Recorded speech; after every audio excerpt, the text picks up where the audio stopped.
Hello there, very good afternoon, and many thanks for joining us on this very, very special conversation that we are going to be having on deposit insurance right here in Uganda. We shall be talking to two people from the Deposit Protection Fund of Uganda. Yes, that is Mrs. Julia Claire Olima Oyet. She is the Executive Director of the Deposit Protection of Uganda, where she was the very, very first CEO of the DPF Fund, all the way being appointed in June of 2017. Yes, she has a wealth of information and experience, 20 years in central banking. She's not alone. She's joined by Peter Mugisa. Peter Mugisa is the head of investments at the Deposit Protection Fund. He actually handles the monitoring and managing of all the aspects that have to do everything with financial aspects of the Deposit Protection Fund. So we are going to be having this conversation with these two individuals right here in studio. Please follow along.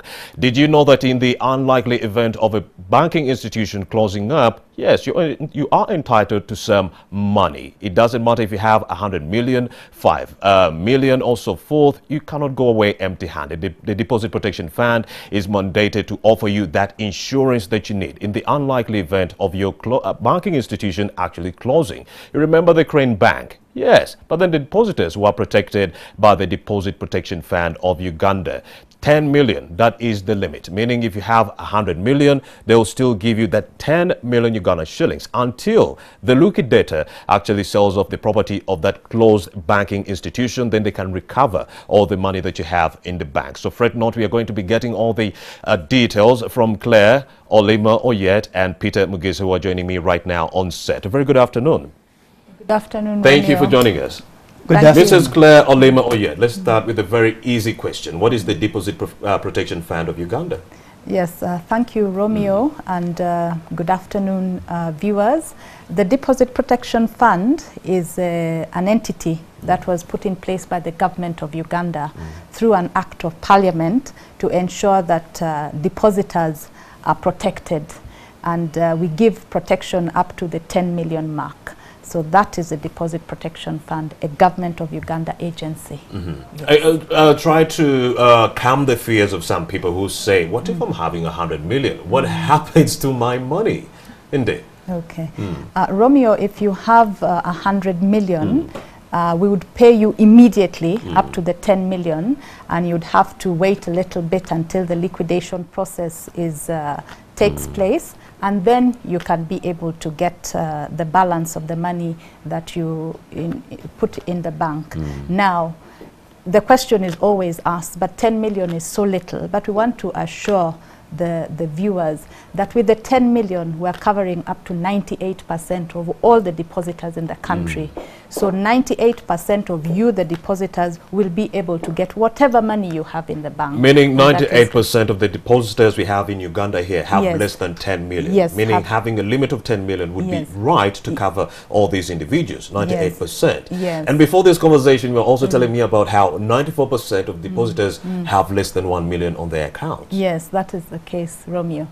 And that shows you how Uganda is not a very rich economy, although we want to improve. But as we speak now, 94% of all the depositors have less than 1 million in their account. Peter Mugisa, you are itching to throw in your submission. Go ahead, sir. No, I just wanted to supplement on what Julia was saying. You know, one of the core tenets of deposit protection is to cover the small, unsophisticated depositor.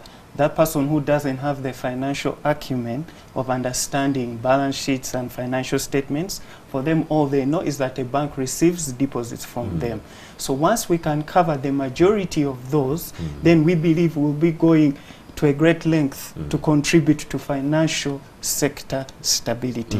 And this is also like a secondary objective of the Deposit Protection Fund of Uganda. Indeed. Mrs. Oyet, what is the mandate of the Deposit Protection Fund? Romeo, the mandate of the Deposit Protection Fund is to provide insurance to you, the depositors, who have placed your money in institutions that are regulated by the Bank of Uganda.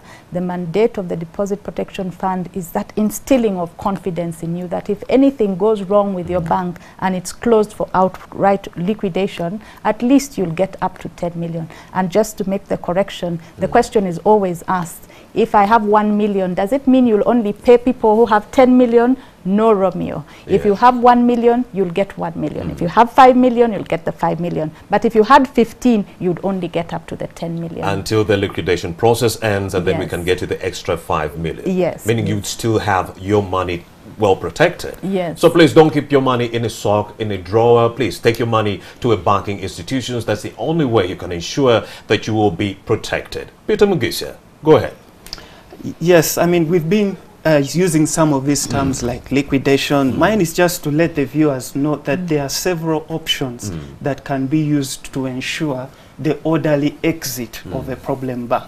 I think just as the show has started, you mentioned one of them, where you get a good bank to take on the deposits of a bad bank and maybe some assets. We just want to let the viewers know that this that we are calling liquidation is usually a last resort tool used by the resolution authority, who is the central bank. Meaning Bank of Uganda will first handle a few issues before they bring in the DPF. Before what are some of those options that Bank of Uganda can expedite before they call on you? I think one of the most common, the one which I was beginning to explain, the technical term, it's called a purchase and assumption.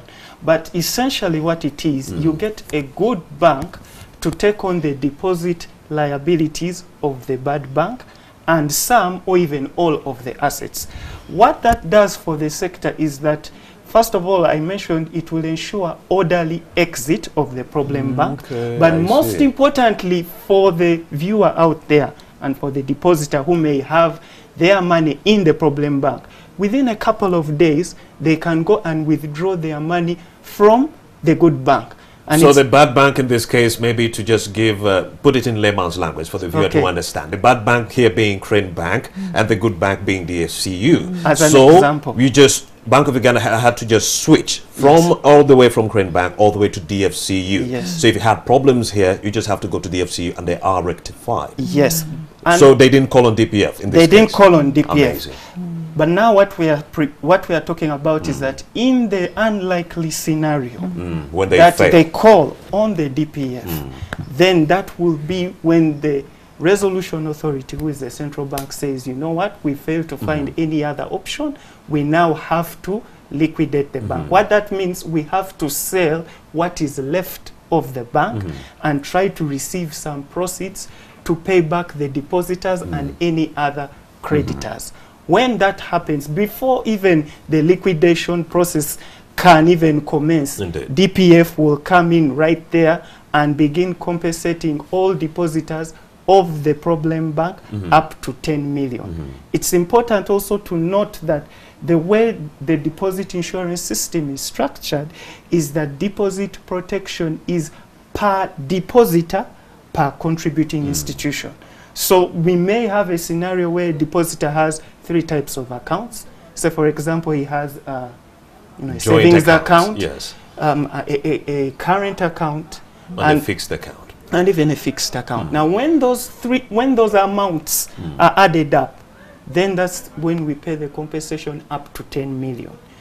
You brought up an interesting scenario, a joint account. For the purposes of deposit protection, a joint account is treated separately from the individual account. It's a bit, because the joint account is a separate entity from the individual. Just like if you had a company account, it would also be treated separately for the purposes of deposit protection. Peter Mugesa, the head of investments at the Deposit Protection Fund. I do not want to lose our people in Chikuba. We are using very technical terms like contributing institution, liquidation, and so forth. And you're wondering, what is a contributing institution? Well, Mrs. Claire Julia Olimo-Yet is here to help you understand what a contributing institution really is. Claire. Yes, Romeo, a contributing institution is that institution which has been licensed by the Bank of Uganda and contributes to the Deposit Protection Fund. So there are so many institutions out there that are called financial institutions, but when the DPF speaks about a contributing institution, it means it contributes to the fund, to the Deposit Protection Fund. So what are some of the contributing institutions? The banks, Stanbic, Crane Bank, no, sorry, not Crane Bank. Of course, Crane Bank now is not there, yes. All the banks are contributing institutions. Then we have the credit institutions, and then we have the microfinance deposit-taking institutions. Indeed. Yes. Now you are in the know, my good person in Chikobo who is watching NTV right now. Peter Mugisa, let's talk about how the Deposit Protection Fund is actually funded. That's important, Romeo. The fund is funded in two major ways. Number one, these contributing institutions that we've clearly defined are supposed to contribute premiums on an annual basis. And on top of contributing those annual premiums, these institutions also pay an additional premium based on their performance. In the event that their performance has not been maybe so good, because as you're aware, business sometimes goes through some ups and downs, these institutions will be required to pay an additional premium. So that's one major way we are funding. So it's not uniform?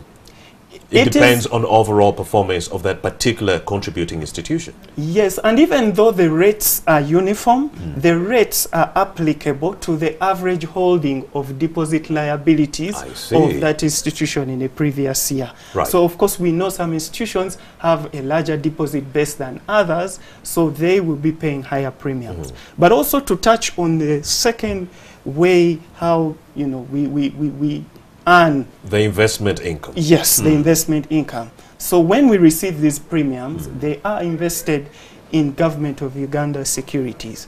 Somebody may wonder why, because the major investment objective of the fund now is to ensure preservation of the fund. You're talking about the treasury bills and the treasury bonds. The treasury bills and the treasury bonds, which for the viewers out there is simply a loan to government, and when it is a short-term loan less than 1 year, that is what we call treasury bills. And if the loan to government is longer than 1 year, is what we call the treasury bond.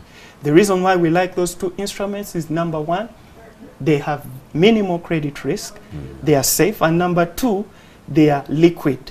So when the DPF, in that unlikely event, is called upon, we have instruments that are safe, that are liquid, and this is the practice of deposit protection entities the world over for the most part, because these are securities with the least amount of credit in many jurisdictions. All right, if you're watching this show at home and you're having your money in the bank and someone was, trying to make you scared that, hey, in the event of that banking institution closing down, you might lose all your money. No, it is not true. The Deposit Protection Fund is actually a deposit insurance system that actually makes sure that your money is protected in the unlikely event of that banking institution closing down. We gave you that unlikely event of Crane Bank closing down, DFCU taking over. That was Bank of Uganda actually stepping up to the plate. But then in the unlikely event that Bank of Uganda has failed, that's when DPF takes center stage to actually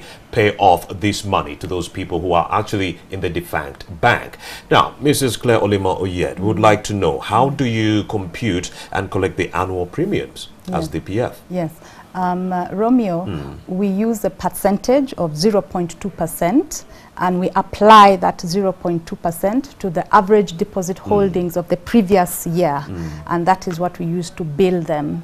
And we send letters out to the contributing institutions, giving them some timeline within which they're supposed to pay that money, and they usually pay on time. So that is how we get contributions into the fund.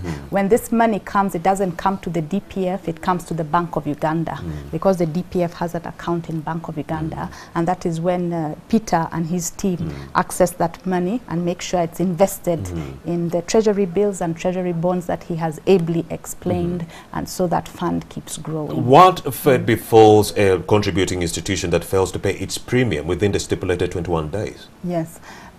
If they don't pay the premium within the stipulated days, the law allows us to penalize. But I'm happy to say that that occurrence is very rare. It hardly happens, and even when it has happened, they will always pay even that penalty within the stipulated time. Yes. Peter, you had an addition you wanted to make? Well, just to say that the way the system is set up, the institutions are very much aware of this premium, so to speak, liability that they have to pay. And to add on to what Julia had just said, it is a boost to the fund growth, and it helps boost our capabilities in that unlikely event that we are called upon. The DPF has been collecting premiums for some time now, and I'm proud to report that as at the end of last year, December 31st, 2020, the fund is now approximately worth 820 billion. 820 billion, that's a lot of money. That's a lot of money, but it also shows the capacity and the capability with which we can pay if we are called upon, like we said, in that unlikely event. Indeed. So we'd also like to know, how does the Deposit Protection Fund actually compute and also collect risk-adjusted premiums? You see, that premium, which we're calling risk-adjusted, is sort of some performance-based premium. The central bank, who is also the supervisor of these institutions we are talking about, rates the performance of these institutions from time to time. So as you are aware, with business, sometimes the institutions are doing well, and when they're doing well, they don't have to pay this risk-adjusted premium. However, maybe when they're going through some business challenges, that is when they may pay an additional premium because it is, so to speak, an additional risk in quotes. And I think that is the difference. When it comes to the annual premium, this pertains to all the institutions that contribute to the fund. So it's as simple as that. The central bank, the marginal and unsatisfactory. Exactly, exactly. Now, the institutions that are rated unsatisfactory pay a little bit more. 0.2. 0.2 than the institutions that are rated marginal, which is 0.1. But you find that the fluctuations in these ratings can change like from quarter to quarter. So you find an institution that was rated marginal maybe last year now is fair or even satisfactory. So it is something that is expected given the nature of business/financial cycles. Mrs. Oyed, why is it important for the depositors to regularly check in with their contributing institutions to update their particulars? Yes. Romeo, it's important for the depositors to update the information that they have kept in the financial institutions, because the DPF, as Peter has elaborated, we want to pay you very fast. But we cannot pay you very fast, one, if we cannot identify you very fast. And to identify you very fast, we need your national ID. Yes. Now, once we've identified you, we need to have a mechanism to pay you very fast. And now with the advances in payment mechanisms all over the world, and especially Uganda, where we have a lot of mobile money, we would love to use mobile money or love to use an alternative bank account. And so therefore, all the depositors need to get this information shared with their contributing institution, so that in case your financial institution is closed for outright liquidation, and my colleague has ably described that that is the last option for central bank. Central bank always tries to do what he has explained, the Crane Bank DFCU arrangement. Now, if it is going to be an outright closure and we have to pay you, you, the depositor, would get that money if you've cooperated with us and given us that detail. So very important to the depositors, update your information, make sure your contributing institution, your bank or your CI or your MDI has your national ID, has your alternative mode of payment. And to emphasize, the alternative mode of payment does not have to be another bank account. You don't have to spend money to open another bank account. But if you have a mobile money account, that will be sufficient for us to make that payment fast. Mrs. Oyed, here comes a layman question. Now, yes, I didn't update my particulars. Yes. The banking institution has closed. Yes. Do I have time after the closure to go and update and still get paid somehow? Yes. Can I handle that situation after the institution has been closed? Yes, Romeo. all depositors must be paid up to the insured limit, and we give them up to 10 years to come for that money. So if you haven't updated, you have to be patient and know that we shall pay you when you come to update. If you come after 5 years, that's when we shall pay you. 10 years is a good window. Yeah, 10 years is a good window, but of course we'd encourage depositors to come very early, because as time goes on, the value of that money keeps reducing. So money today is more valuable than money tomorrow. So we'd encourage depositors to come as fast as possible. And then, Peter Mugisa, you have an addition you want to make. Yes, I wanted to paint a different scenario. You have your money in the bank, maybe you are going to pay school fees, or you are going to pay for some other emergency, or you just wanted to withdraw your money. Then all of a sudden you hear that this bank is being liquidated. They are going to sell off what is left for it.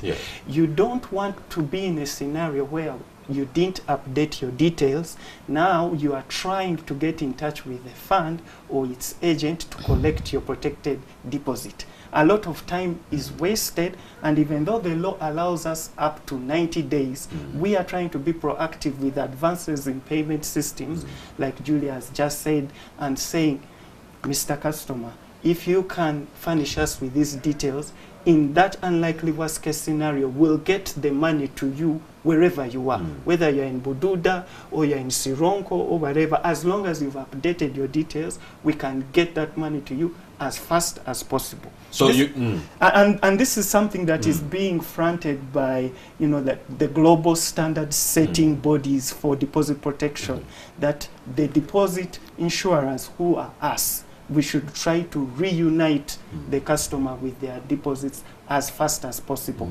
Hence, thus the campaigns, you know, that you might, some of the depositors may have seen in the bank and elsewhere in mainstream media. Meaning, even though I have a 10-year window to still come to the Deposit Protection Fund and get my money, there's a 90-day window that you have, a limit to actually pay back this money. And if I have updated my particulars, it makes it more easier and timely to receive this money. Yes, I mean, it's just with the systems we are endeavoring to put in place, it can be as quickly as a couple of days. Indeed. Yes. So please go out there and update your particulars with your respective contributing institutions, your favorite bank. Go out there tomorrow, or even today. It's 3:25. There's still time. Go out there, update your particulars, and because in the unlikely, anything can happen. This is Claire Olimoyed. We are in a pandemic. Anything can happen. So in that unlikely event, you'd be able to get your money in a timely manner. But still, there's a 10-year window for you to do that and still get your money. So there is no problem or excuse that you could be having not to put your money in a bank. Well, where do you keep the money that you get from contributing institutions? Claire? Romeo, we keep that money. It first comes into the Bank of Uganda. The contributing institutions use the RTGS, the EFT payment mechanisms, and it drops into that account. And then Peter and the team, the finance and investment team, get this money and invest it in treasury bills and treasury bonds, and that is reinvested to grow the fund. And as my colleague has said, now we are on the above 800 billion mark. Indeed. Yes. Now, Peter Mugisa, who is covered by the Deposit Protection Fund of Uganda? As long as you're a depositor in any of these institutions that we've just described, the commercial banks, the credit institutions, and even the microfinance deposit-taking institutions, you stand to benefit from this protection. I think what is important to note to the viewers is that there is no direct cost as a result of this deposit protection. What you need to do is just ensure that this institution where you're putting in your money is an institution that is regulated by the Bank of Uganda, and thus you stand to accrue benefits as a result of this deposit protection system that we are talking about. Yeah. Claire, are all financial institutions actually part of the Deposit Protection Fund? Not all financial institutions operating in the country are part of the Deposit Protection Fund. It is only those that are regulated, licensed and regulated by the Bank of Uganda that are part of the Deposit Protection Fund. But the government has put in place other funds or schemes to protect other depositors who are putting their money in formally licensed institutions. I can give an example of the Uganda Microfinance Regulatory Authority, that regulates the microfinance sector. So they have a different scheme to make sure that their customers are protected. Peter, there is a viewer who is watching right now and he or she is wondering, do I have to pay money to the Deposit Protection Fund? No, you don't have to pay any money. Go ahead. What you need to do is just take that extra step and do two things. One, ensure that where you are putting your money, that institution is regulated by Bank of Uganda. And then two, it stands to benefit from this deposit protection. But that's just only half of the work. The second part of the work is to regularly update your information. Earlier on, we were talking about viewers going to these institutions to update their information, and maybe some of them had done so. But you see, along the way, maybe they lost the number, or the account, the alternative account that they had given to the bank is now dormant or not even in operation at all. So this update is not just a one-time event. It is a regular update, because in that unlikely event, it is also good on our part to ensure that we have a working number, and then we also have a functional account in an alternate institution. I just thought that one should also be... Peter Mugisa, do you think the political environment of any given jurisdiction actually affects the operations of the Deposit Protection Fund of that given country? I think the core elements of a healthy deposit insurance system, and there are many more other factors that supersede that. And one, you need to ensure that you have a very good supervisory authority. In our case, that is the central bank. You also need to ensure that you have a very good resolution authority. By resolution, we mean an authority that will ensure the orderly exit of a problem bank. And I'm glad to report to the viewers that for both cases, Bank of Uganda, we have that. You also have to ensure that there are laws, laws that govern the operations of a financial system. And those we have. The Financial Institutions Act, and many other acts within the financial system that govern the operations of the deposit insurance system. We are glad to report that in Uganda we have some of the core elements in place, so we are more than confident to ensure protection on an ongoing basis way into the future. Of course, I was also looking at situations whereby you have a depositor in Central African Republic and another depositor in Uganda. Those are two different countries and the environments are different, because you have people running amok in Central African Republic because of conflict, but then there is peace, prevalence of peace in Uganda. So the question was, is there more money in these deposit insurance systems within these jurisdictions where there is peace vis-a-vis those countries where there is conflict? I think maybe I want to paint for you a scenario, and say there is conflict in Central African Republic or wherever it is. It doesn't, you see, the deposit insurance comes into force in the event of liquidation, outright liquidation. Now, let's paint a scenario where there is total mayhem. It may or may not affect the operations of the financial system. But on the part of the deposit insurer, one thing is the depositor must be paid. The only question is, when will he be paid? I think that is the... Claire Olima, oh yeah, you want to pitch in on that, the political environment, before we go for a break? Because I'm looking at situations whereby people, because of conflict and they're running around, they are not depositing their money into the banks, they're actually withdrawing money and actually vacating their respective countries, meaning they will, DPFs of those respective countries, the deposit insurance systems will be affected. So does the political environment of any given country affect the operations of the deposit insurance systems of that jurisdiction? Okay. Romeo, if the people in that country are running around and they are withdrawing the deposits, it means that the deposit levels have gone down. I see. It means, therefore, that even if they have a deposit protection fund, the premiums are small. And therefore, as we speak of 800 billion in Uganda, maybe that country would have maybe 100 billion, because it's a percentage always of that of the deposits that they have in the sector. So yes, if there is instability, it can affect the growth of the fund itself, plus all the other issues or important tenets of strong deposit insurance that Peter has talked about. Because if a country is not politically stable, all these can affect many things, like even the legal system. Indeed. You find the laws that you've put in place cannot hold, and you find even the little that you have in your fund is getting out. But we're happy that in Uganda we have peace. Indeed. We have stability, yes. and therefore the DPF is able to operate independently. And that's why we without can boast political about all that vast amounts of money. Yes, and that's why we're DPF. growing the fund. So yes. go ahead. You wanted to pitch I in, just wanted Mugisa. to say that it's always good to have a point of recourse. Indeed. So, and let's say the point of recourse is that scenario that we are Indeed. painting today.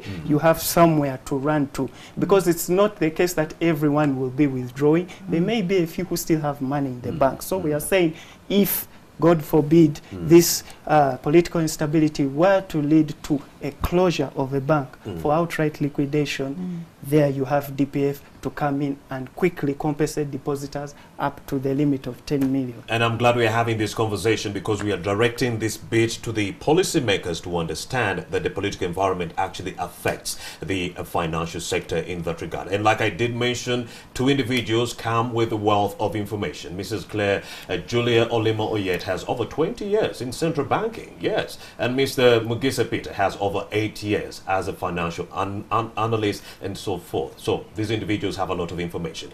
Peter Mugisa, how do I know that my deposits are protected? As long as you have your money regulated, I mean saved in an institution that is regulated by the Central Bank of Uganda, you stand to benefit from this protection. This deposit can be in all the different types of accounts that the customers usually have, the current account, the savings, even the joint account. You stand to benefit from this protection. The institutions we mentioned, they are the commercial banks, they are the credit institutions, and then also we have the microfinance deposit-taking institutions, institutions that are licensed to take on deposits. Once you have your money in there, then you stand to benefit from that protection. Yes. Go ahead, Oliver. Yes, I just wanted to add on to what my colleague has said and encourage the public, before you put your money in a financial institution, look out for the license that, or for the notice that it has been licensed by the Bank of Uganda. Because if it has not been licensed by the Bank of Uganda, then the DPF will not be protecting you. Yes. And I believe that's why we are sending a clarion call to all the people out there, the depositors, to go and update their particulars. Yes. Need to be aware whether or not this particular contributing institution is licensed by Bank of Uganda, or whether or not they are even contributing to the DPF fund. Yes. Because if they are not, you will not be protected. That is true. Indeed. Only that I would like to add that all the contributing institutions contribute and they make their payment to the DPF. Indeed. There is no institution that doesn't. So depositors must be confident that if your financial institution is regulated by Bank of Uganda, automatically they are paying the premiums to the DPF. And so what kinds of deposits are covered by the Deposit Protection Fund? All the deposits are covered by the Deposit Protection Fund, which would be your current account, savings account, and fixed deposits. And like my colleague has ably explained, that if you have 3 accounts in the bank, for example, you have a savings account, you have a current account, and you have a fixed deposit, and each of them is 10 million, we would add that up for that financial institution and then give you up to the 10 million mark. But we also need to emphasize that we would give you up to the 10 million mark if you don't have a non-performing loan with the financial institution. If you have taken a loan from the financial institution and that loan became non-performing, we're going to deduct that. So if your non-performing loan was 50 million and you had 10, 10, 10, that is 30, we would remove the 50 and we would not pay you anything. And that underscores the importance of people to try to make sure that their loans are performing. Mr. Oye, let's talk about the challenges affecting deposit insurance systems. I did talk about the political environment. Now, based on the experience that you've garnered since 2017, when you got to the helm of the DPF around June, help us understand, what are some of the challenges plaguing deposit insurance systems, especially the Deposit Protection Fund of Uganda? Yes, Romeo, you ask a very good question, because one of the biggest challenges that we have is public awareness. the depositors out there don't know about this protection. Even the depositors or the potential depositors who are keeping their money in their suitcases, in their safes, don't know about deposit protection. And I think this is a challenge for us, the DPF, to take up and try and educate the public. So public awareness really has been low, but of course it's because we've also just come into place. We were operationalized in 2017, and now we have started this journey of sensitizing the public.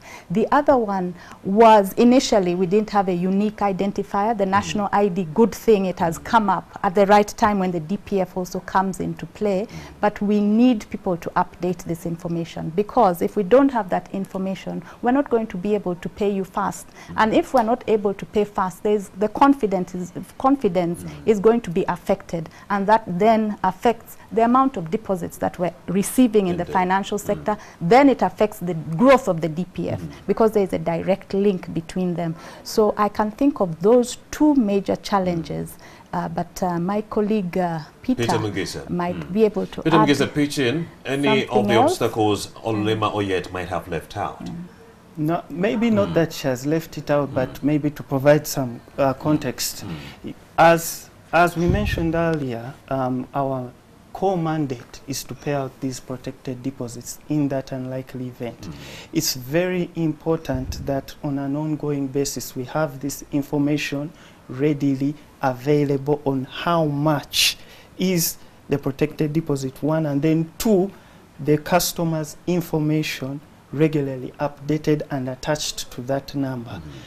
When there are delays in updating of this information, it reduces our readiness to pay that money or to reunite the depositor when an institution is being closed. So it is something that we are trying to front in the public, hence talk shows like this one, such that even the person down there can understand the benefits of this protection.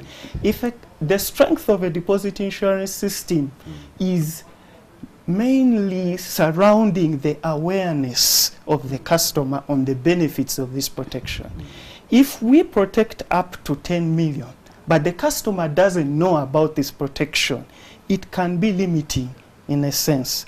We want the customer to know that they are protected up to that amount, such that, God forbid, there are any rumors. These 98% of deposit account holders can be safe. There is an institution, a government entity that was set up, that is well funded, systems are in place, and we should get our money in that unlikely event as fast as possible. So I think that's the major challenge I see for us, the awareness going into the next few years. All right, Mrs. Oyet, how does the Deposit Protection Fund contribute to financial sector stability?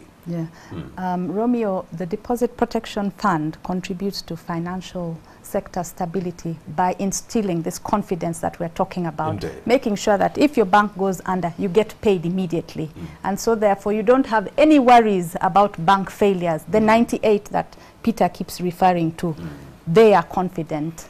And so if we give that cover to them, we contribute to confidence building and therefore stability of the financial sector. That is when you look at the depositor. Then when we look at the financial institution, Peter has ably described when we apply a risk-adjusted premium, and that is when maybe your performance is starting to go into unsatisfactory or marginal, and no institution would like to pay that additional cost, and therefore whenever they feel they'll be going into that red zone, they really step up their game and ensure that they don't have to pay that risk-adjusted premium. And I also keep saying that you, the depositors, always also contribute to this financial sector stability, because if you're aware of what is happening in the sector and you're aware of how your bank is performing, once you see a dip in the performance of your bank, you should be alert. And when the banks know that the public is conscious, then they're always monitoring and improving on their risk management systems. At the end of the day, if all the financial institutions have strong and tight risk management systems, the whole financial sector then becomes more stable. Boosting depositors' confidence. Yes. Peter Mugisa. I want to touch a bit on this confidence and exactly how the banking system works. Go ahead. The bank receives deposits and then lends them out to a different set of customers. Now, if there is this increased confidence in the sector and people are confident of putting their money in the banking sector, the bank has a cheaper source of funding for which to carry out its activities. When you look at the banking sector, a large segment of their funding source are these deposits. So if these deposits are in the sector and they are stable, it acts as a stable source of funding for which the banks can then lend out this money. So the bank is able to do that which in the other circles they call intermediation, which is a very important engine for growth in this economy. With a lack of that confidence and people choosing not to put their money in the banks or putting it elsewhere in institutions that are not regulated, will be faced with the challenge of trying to get the money from the depositor and lending it to other areas of the economy where the money may be needed to further the growth of this country. So this confidence really boosts banking sector performance in the long run, and this stability is very much needed. Yeah. All right, and here comes the $64,000 question, Mrs. Oyet. At what point might the DPF be called upon to pay protected deposits? Yes, Romeo, the DPF would be called upon to pay the protected deposits when the Bank of Uganda has exhausted all the other means of exiting this financial institution. The FCU cannot be brought in to help. Yes. That's when Claire Oyet comes through. That's when Claire Oyet and Peter Mugisa. And Peter Mugisa, the whole DPF. The whole DPF jumps in Indeed. and has to make sure that no depositor suffers and gets their money. So the trigger is the Bank of Uganda saying that, you know, DPF, we have done all that we could do, but unfortunately we just have to cut the cord on this one and organize to pay depositors. And we jump into action and pay as fast as we can. And you've been doing an amazing job. Peter Mugisa? It's important to note the importance of financial stability. All this we are talking about is because we as the DPF and even other entities are all trying to contribute to financial stability. The ones that Madam Julia has just talked about, the regulators in the financial sector. So when we are talking about things like resolution, orderly exit of problem banks, when we talk about paying depositors up to 10 million, we all have that goal of ensuring stability of the sector, even in the worst case scenario. So I think that's the spirit behind deposit protection and some of the other roles being played by the central bank. So as we wrap up, Peter Mugisa, what can be done to actually develop deposit insurance systems in any given jurisdiction, especially now in Uganda, the DPF? I'll revert back to two major points. One, I already mentioned how we have the basic tenets for moving forward. We have a supervisory authority. We have another authority to ensure orderly exit of problem institution. We have the law. We have proper accounting frameworks and legal frameworks to deal with that. Now what we need is to continue to raise this awareness about the deposit insurance system all across the country through opportunities like this one and others that we may come across in mainstream media, radio and on. Once we achieve that, and we can also ensure that our records are regularly being updated, I think we would have done our part. It's something that is ongoing. I don't think it's something that we can say, yes, we've arrived, and you know, that's it. But I think that is our target. If we can reach many of the Ugandans, especially those who we regularly refer to as small and unsophisticated, help break down some of these mechanisms to the point where they actually get it and they are not afraid of going to a bank, I think we would have made our mark in contributing to stability. All right, Mrs. Olema Oyet, the depositors are watching the show right now. They're saying, okay, there's a 10 million limit. You'll get money up to 10 million. So what happens to the rest of their money? Romeo, for the rest of the money, the depositors just have to be patient because they would get paid after or during the liquidation process. But I want to give confidence to the depositors that as we speak, the Bank of Uganda is working fast on this to ensure that those processes are made to run as fast as possible. So as deposit insurance is taking root, the Bank of Uganda is not seated. It is also we are pulling the same rope to ensure that ultimately we have financial sector stability. Indeed. Yes. And with the last minutes, Peter Mugisa, go ahead with your submission and parting shots. First of all, I want to thank the viewers for tuning in and listening to the program. And I think my parting shot is go out there, ensure your records are up to date. Once they are up to date and you've ascertained that your institution contributes to DPF, you stand to benefit from this protection. What would be the immediate ramifications if I don't update my particulars? If you don't update, it's not like your account would be closed, but in that unlikely, what I usually refer to as worst case scenario, there may be delays in you receiving your payment. At the DPF, we don't like delays. If you had, you know, objectives you had to achieve within the next 2 days, we want to ensure you're paid within those days.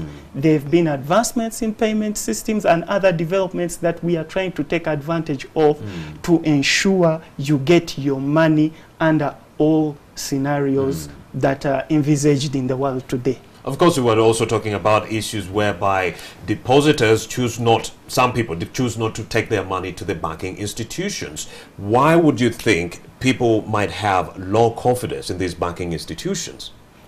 I think it comes down to a lack of awareness. Lack of public awareness. Lack what of Olimo yet public talked about. Yes. If once you are aware. Importance of keeping money in the bank. Yes. Once you are aware, you would easily come to the conclusion that the benefits far outweigh the costs. And it's a no-brainer. It's just that many times we haven't magnified some of the benefits, deposit insurance being a major one. Yes. You see, there is something in the news, I didn't want to mention it at the beginning. Government is planning to tax withdrawals from the banks. That's why I wanted to bring up such factors that might stop the depositor from actually taking their money to a banking institution and so forth. But then since they're watching, maybe the policymakers will put some put a stop on such a proposal to tax withdrawals from the banks. It might stop so many people from depositing in the banks, and it will actually reduce on the money that is going into the deposit protection fund. Moving forward, I'm not going to put you on spot, Olimo, yet, but give us your parting shots. Yes, my parting shots are very similar to the ones of Peter, and encouraging people to update their records.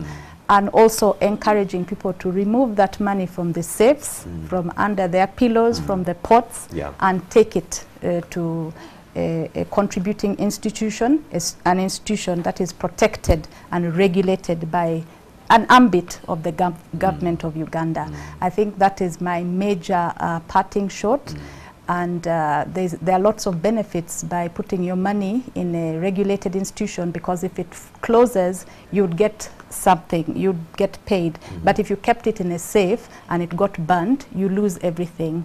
So really the benefit outweighs the cost of putting money in banks. The other thing, Romeo, is that if many of us put money in banks, then the banks will have a lot of money to be able to give out loans. And you could even find loans become cheaper. But if everybody is keeping the money at home, then the banks are strained because they're only getting a few of the deposits that they could have got. And therefore, ultimately, keeping money under the beds is affecting economic growth. So we need to think differently. DPF is there to support. Government has put in place all these mechanisms to try to boost Say I had some money in a bank account and somehow I left the country before this institution closed down. So when I'm in the US, I get news that, you know what, the bank that I was using has shut down. How do I get my money back? What are the procedures? Now, if you left without giving an alternative mode of payment, if you left and you had given us an alternative bank account within Uganda or outside Uganda, we would use that. If you left and you had given a mobile money account number, which you feel you can still get money through, or if we paid through that, you get your money, we would use that. Now, if we don't have that information, you'd be one of the people to wait a little bit, because we would first have to serve those who have updated, and then we get in touch with you, get your details, verify, and so on, and then we pay you. But you wouldn't leave empty-handed. No, you would not leave. As long as you're a depositor. Yeah, there's a 10-year window, and this is insurance given to every depositor. Even if you became a dormant account holder, at the time when it's closed and you have 100 million, we must pay you. We must reunite that deposit to the owner. Meaning, please fret not when you hear the 10 million mark. It's just a mark. It's just a limit.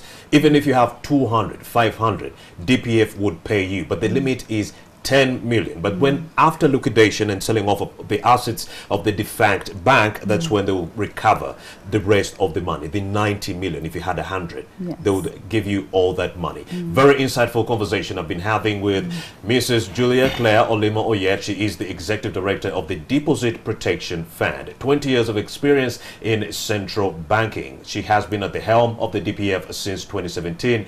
Right about June. And Mr. Peter Mugisa, he is a financial analyst with 8 years experience, and at the DPF he is the head of investments right there. He's doing the most. He actually handles the monitoring and managing of all the financial aspects of the Deposit Protection Fund. Gentlemen and lady, many thanks for having made the time to speak to us right here on NTV Uganda. Okay, thank you. Would wish to have you again. Okay, and thank you viewers for tuning into the program. And a clarion call to all the depositors: please visit your nearest bank or contributing institution and make sure that you update your particulars. In the unlikely event that that contributing institution or bank closes down, yes, you can be paid within the shortest time possible, but there is a 10-year window. You'll still be paid. So get that money from the sock drawer, under the bed, where you're keeping that money, and take it to a bank where it can be fully protected.